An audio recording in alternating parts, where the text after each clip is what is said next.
Hi friends, welcome back to another video. For today's video, I asked you guys over on Instagram and also in the community tab here on my channel to see if you had any hyper-specific book requests. Over the past couple of years, I've seen some of my favourite booktubers here film this video and I find the prompts to be super challenging. So I was really excited to see what kind of fun and niche prompts you guys would come up with, and I think I have about 25 different book requests to go through. So I have my glass of water here to keep me hydrated, and we're going to do this rapid fire style, so let's get into the video.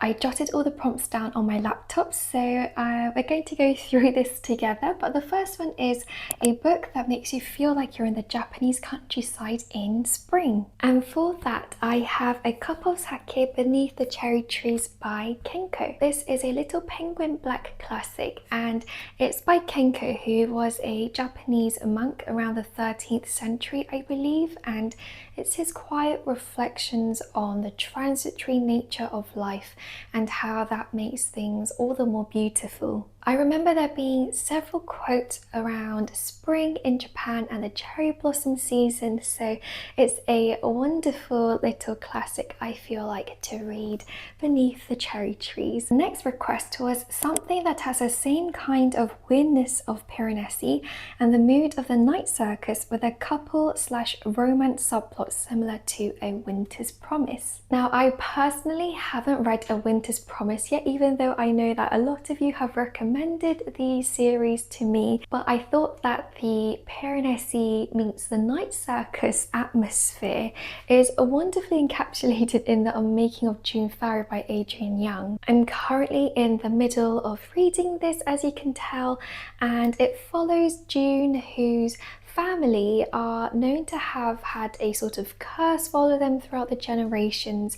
It's set on a flower farm in North Carolina, I think. And the reason why it reminds me of the piranesi prompt that you're looking for is because it has that same eerie mystery that drives the entire story. June is a bit of an unreliable narrator, just like the protagonist in the piranesi book, but it also happens to have that gorgeous atmospheric and lyrical writing that Erin Morgenstern has in The Night Circus going on. I don't really know what the romance is like in The Winter's Promise, so I don't know how it unfolds in that story, but this book supposedly has a beautiful romance and love story as well, so I hope that satisfies all your prompts. The next one we have is a story that has an undercurrent of hope in spite of suffering, and for this one I've gone for Glow Rushes by Roberta Piomini. This is a tale of friendship that blossoms between a painter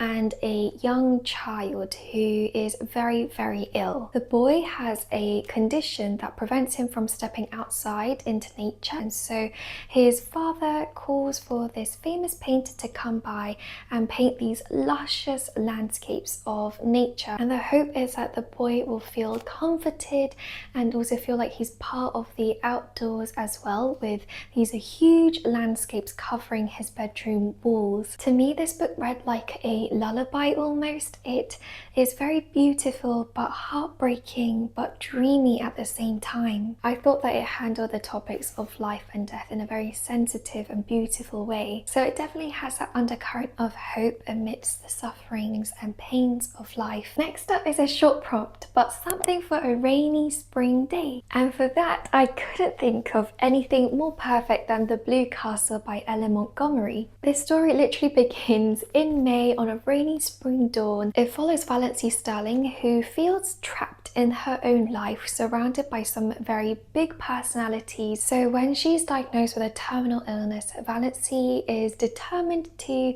take things into her own hands for once and go on this big adventure of romantic discovery, as well as just discoveries about herself as well. As you can see, I've tabbed so many portions and passages throughout this book. I just think it's such a delightful spring read, and Oh, there's just such a magic about this book. I really recommend it. The next prompt we have is cozy, peaceful, cottagecore vibes, no spice or heavy plot, wholesome romance or friendships as well. Now, I don't know if you're into manga at all, but the very first thing that popped up into my mind was Snow White with the Red Hair by Sorata Akizuki. This is probably my favorite cottagecore book. It has everything that a cottagecore lover might want. Shirayuki is a court herbalist, and so you can imagine lots of cottagecore appropriate scenes as she learns different herbal remedies and takes lessons in the palace gardens as well. There's also no spice in it, but it has a very wholesome romance. If you haven't picked this up already, this tree has all the things that you're looking for, so definitely a wonderful one to pick up this season. Next up, we have a book that has academia vibes but isn't too dark and is a little cozy. And for this one, I decided to go for Ava Reid's A Study in Drowning. This follows a young girl called Effie who is surviving through her year at a prestigious architecture college. Then she hears about this competition that's being thrown to redesign a late author's house. However, when she gets to the manor, she realizes that it's crumbling and falling apart, and it's also surrounded by this almost haunted sea. There's an academic rivals to lovers kind of romance in this that I really loved reading, and it does have slightly creepy elements to it, especially because of the whole fairy tale haunted atmosphere. But because it's set in a manor and filled with lots of academia vibes, it has a very cozy aspect to it too that I thought you might enjoy. I actually feel like I want to reread this book, so yeah, that is A Study in Drowning. Next is a book that feels like a warm morning, windows open, sun shining through the curtains, and that's such a cute prompt. So for this one, I went with Darling Buds of May by H.E. Bates, and this is an English modern classic. In this very short classic, you follow the Larkin family and they live on a farm in Kent in the English countryside. It takes place throughout the months of May to June, I believe, and gosh, it has the most luscious descriptions of English woodland, bluebells, birds chirping, strawberry picking. It's such a fun and fresh, humorous novel to pick up during springtime once the weather begins to warm up, and I feel like if you're looking for that atmosphere when the sun is shining through the windows, then this is a glorious one to pick up. And speaking of warmer weather, I want to thank Simple Retro for partnering with me in this video. This week is actually the hottest week that we've had so far in southwest London, but it means I can finally wear my short sleeves again outside without being too cold, and so I thought that it was perfect to showcase the Simple Retro cardigan that they kindly gifted me. This is the Harlow knit cardigan, and it has this wonderful scallop detail around the neckline. Of course, you can wear this by itself, but I think I'll prefer wearing it with a tank top underneath like I am today. I love how cute the sleeves are. It just fits so wonderfully and the details are so exquisite. If you're looking for anything to wear this spring or summer, Simple Retro have such a gorgeous collection, and so I hope you enjoy browsing through their website, and don't forget to use the code Ahya10 for 10% off your purchase. Thank you again to Simple Retro, and now let's get back into the video. Next up, we have an emotional read, have me sobbing, heart torn out romance that may or may not have a happily ever after. Sometimes all you want to do is read a gorgeous love story that's going to make you cry your eyes out, so I completely get it, and for that I recommend The Storied Life of AJ Fikri by Gabrielle Zevin. This follows a grumpy man called AJ, and AJ is the owner of a bookshop that isn't doing too well, and he's a very cynical man, but one day he discovers an unexpected package that arrives at his bookshop, and from that moment on things really begin to change for AJ, and he finds love, he finds friendship and meaning in life as well. The romance in this book is depicted in a very realistic and raw way.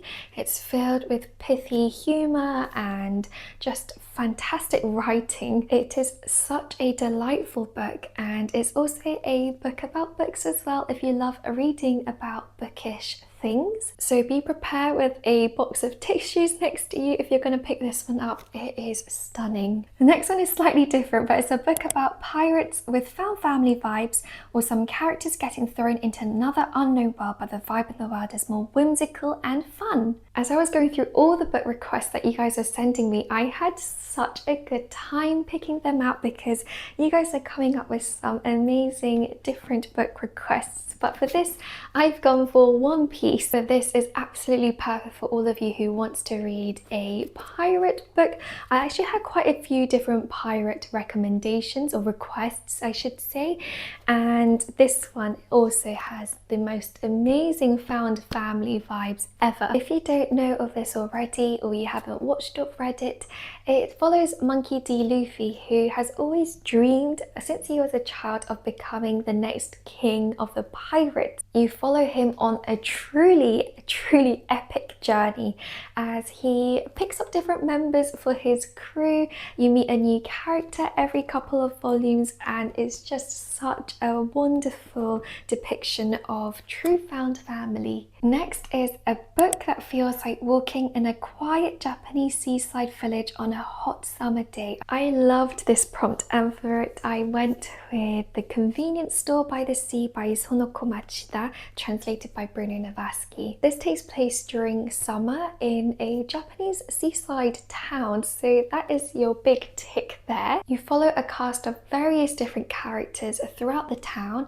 but it's really very centered on the impact that the convenience shop has on the people around it. It has fun and quirky moments with funny characters, but it also has a deeper, heartwarming feel about it, so hopefully this is a good match. Next is a cozy yet creepy fantasy with lanterns, apothecaries and lots of fog, and this is exactly the kind of book that I want to be reading about all the time. But for this one I went with Bring Me Your Midnight, and I don't own a copy of it, but I do remember picking it up from the library. I do just want to give a heads up that I personally found this book to be slightly cringy in terms of the dialogue, but if you're looking for that atmosphere that you described, this is literally amazing. You'll find delicious descriptions of nature and apothecaries and different perfumes, because the main character, I believe her family runs a perfume shop. So there's lots of plants and tea and wildflowers, but also a very wild sea surrounding this island as well. I remember falling in love with the atmosphere, so hopefully you'll enjoy it as well. Our next prompt was a book that makes you feel like a child again, and for that I went with The Borrowers by Mary Norton, which is of course the book that inspired Studio Ghibli's Arrietty. The Borrowers is all about these tiny little people who borrow from the houses of humans. I recently finished this and I thought that it was the perfect book to remind you of what it felt like to be a child again in lots of different aspects. The element of Arrietty trying not to get caught, and her entire family actually just hiding from the big humans, almost felt like, you know, that thrill of trying not to get found during hide and seek. There's that childish wonder from Arrietty as well, of wanting to know what's beyond the limits of her house and what's beyond in the world for her. But then you also have the dynamics between Arrietty wanting to go outside and explore, but her adult figures, so her parents, having that authority and preventing her from doing so. It's an interesting dynamic, and I feel like it made me feel like a child again because of that aspect. Mary Norton was so creative in the ways that she would depict how the borrowers borrowed things from families, and I just thought it was such a fun, child-friendly read. Next up we have a book that feels like a K-drama, and I couldn't decide between two, so I'll mention them both. Now, I have spent many hours in my life watching K-dramas throughout the years, and I haven't actually been watching too many as of late, but I was obsessed with them for a very long time. And for the historical setting, I decided to go for Spin the Dawn. But if you're looking for that contemporary romance, sort of high school, secondary school romance in K-dramas, then If You Could See the Sun by An Liang is also a lovely read. Spin the Dawn follows a girl who really wants to become the greatest tailor in all the land, but in the kingdom only men are allowed to become tailors, so she has to disguise herself, which is a common trope in K-dramas, especially historical K-dramas, I feel like. Whereas If You Could See the Sun is that classic secondary school romance, but it also has a bit of a magical realism twist to it that is maybe a little bit different. This one follows a girl called Alice who is attending a prestigious international boarding school in Beijing, and one day she discovers to her very great surprise that she can turn invisible, and so she decides to use this invisibility to sort of snoop amongst all her wealthy classmates and dig out some drama and use it to her advantage. So yes, those are my 2 K-drama like book recommendations. Next we have some more obscure examples of books with any sort of multi-format like diaries, texts, letters. So I actually had a couple of you ask for these kind of books, and I thought I'd recommend the book that I'm currently reading right now. It's called A Language of Dragons by S.F. Williamson, I think. It follows a girl called Vivian, and she is an aspiring dragon language translator. However, on the day of sort of like an interview kind of setup, she ends up having this huge family drama and scandal take over her life, and she ends up finding herself at Bletchley Park because the Prime Minister has tasked her and lots of different other individuals to find out the secrets of the dragon language and use it for the advantage to win the war. It's a fantasy novel that has snippets of essays from different professors. It also has multimedia formats in terms of like journals and newspaper articles as well, I believe. But these multimedia books are books that I love reading as well. It's why I love epistolary novels. So if you have any more recommendations, please let me know in the comments below, as I'd love to read them too. Next is a book where I'm surrounded by peaceful nature, and I had quite a few I could offer, but I decided to go for The Man Who Planted Trees. This is another translated fiction novel, and it's super easy to read in one setting actually, just because of how short it is. You follow a man who is really passionate and diligent with planting acorns and growing trees across a very barren landscape. You get to see how his actions have come to impact not only the actual landscape by filling it with gorgeous trees, but the wider impact that it's had on the community surrounding the forests that he grows and the ways in which he has impacted the generations to come. Next is a book that feels like spending a day in a cozy library corner with a cup of tea. Again, I had quite a few different books I wanted to talk about, but I decided to go for Days at the Morisaki Bookshop by Satoshi Yagisawa and translated by Eric Kozawa. The reason why I recommend this one is because it literally takes place in a bookshop. You follow a 25-year-old woman called Takako. She is a little bit lost in life, so she decides to spend the summer, is it? Or like a period of time anyways, at her uncle's second-hand bookshop in Jinbocho, and I had the joys of visiting Jinbocho actually last summer, and it's an actual book town in the middle of Tokyo. It's at this bookshop where she learns to fall in love with books and have a clearer trajectory of her life and what she wants to do in life as well. So it's a very lovely, touching book that I feel like gives that cozy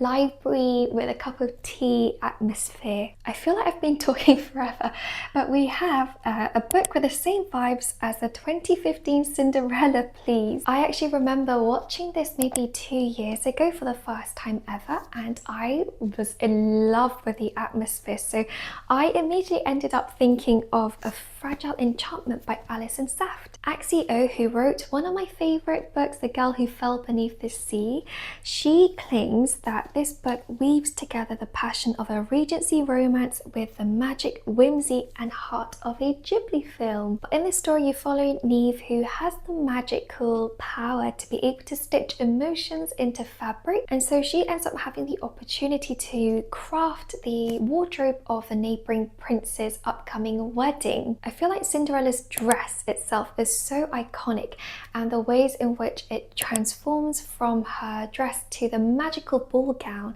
and I feel like A Fragile Enchantment has that same magic and wonder. It also has that whimsical romance as she encounters the prince, just like in Cinderella. So I feel like if you loved the 2015 Cinderella film, then this is a good one to pick up as well. Next is a novel about missed opportunities or losing once in a lifetime chance.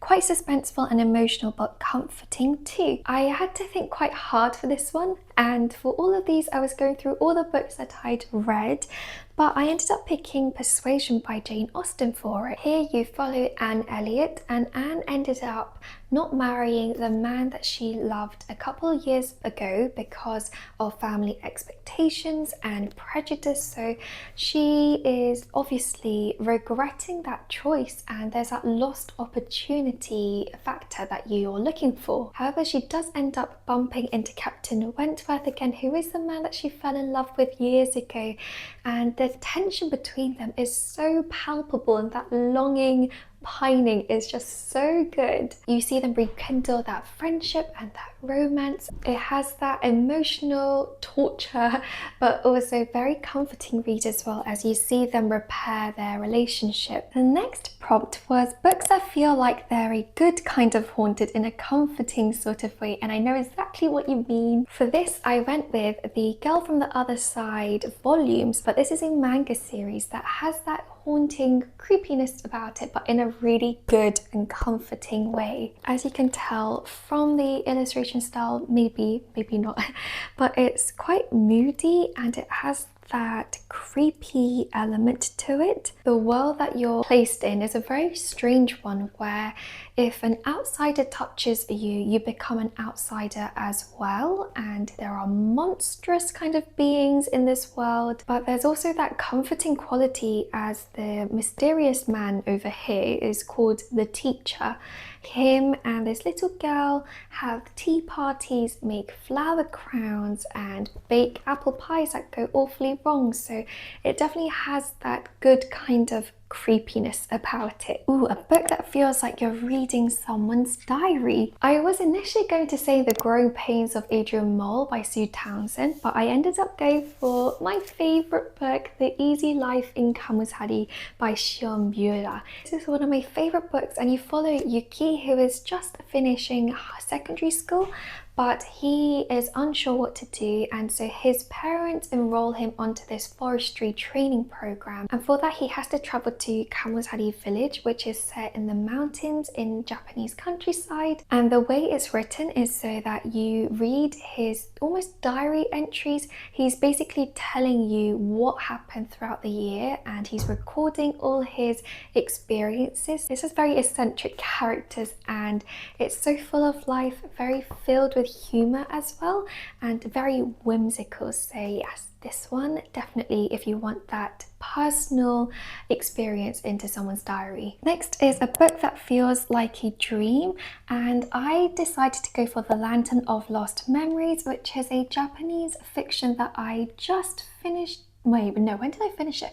I think I read it a couple of weeks ago. But this book really feels like you're in a dream, in that fuzzy kind of state, you know, in that otherworldly realm. It takes place in a photo studio that's in between like life and death. So people who have passed away get a chance to go to this photo studio and go through all their memories via photographs of their lives, and it gives them the opportunity to reflect on the life that they had just before they pass on into the afterlife. The setting itself is described in such a cinematic and beautiful way. It really feels like you're watching a movie pan out in front of you. So that one for if you're looking for like dreamy atmosphere is. Next is a book that gives you a cozy feeling with tons of characters and stories. Initially, I was thinking of going through my epic fantasies because they obviously have lots of characters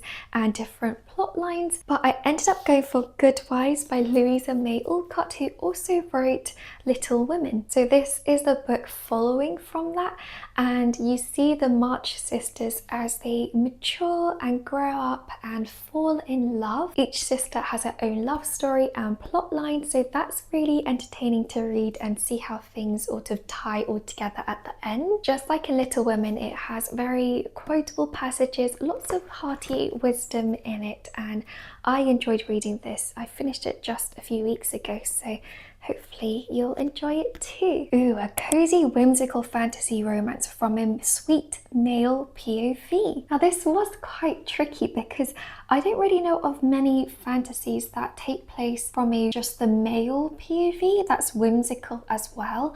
But I think, you know, The House Witch and the Enchanting Hearth, maybe that one does. I don't really know. I feel like it does, although I haven't read it yet and I don't really know too much about it, so I might be lying there.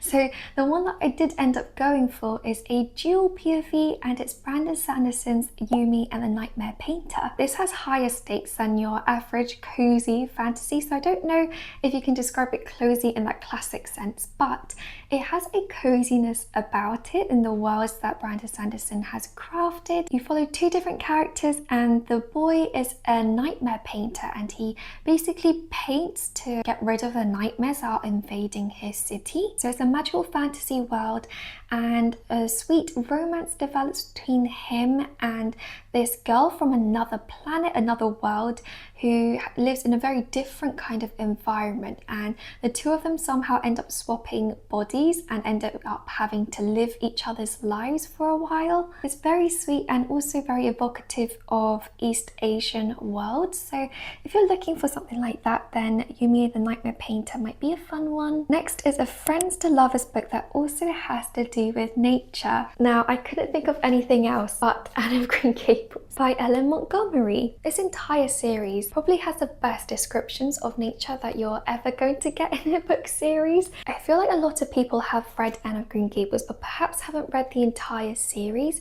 I actually haven't read the entire series either. I think I've got to about book 4 or something like that, but as the story develops you get to see Anne and Gilbert as well. As their friendship blossoms, you see the characters' dynamics changing and growing and developing as they grow older.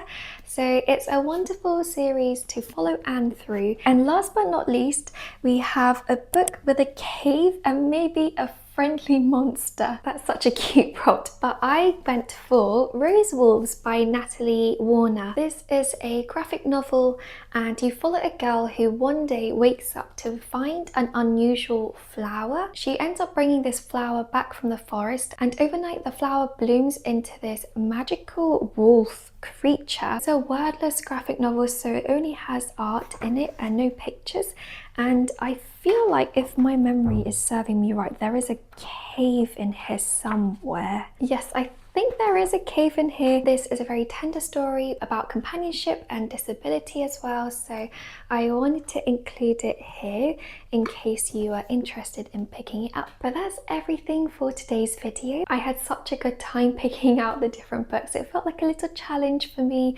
and so if you guys would like, I'd be very happy to create a part 2 sometime in the future. If you feel like you have a perfect recommendation, please share with us all in the comments below, and I'll see you guys in the next video. Bye friends!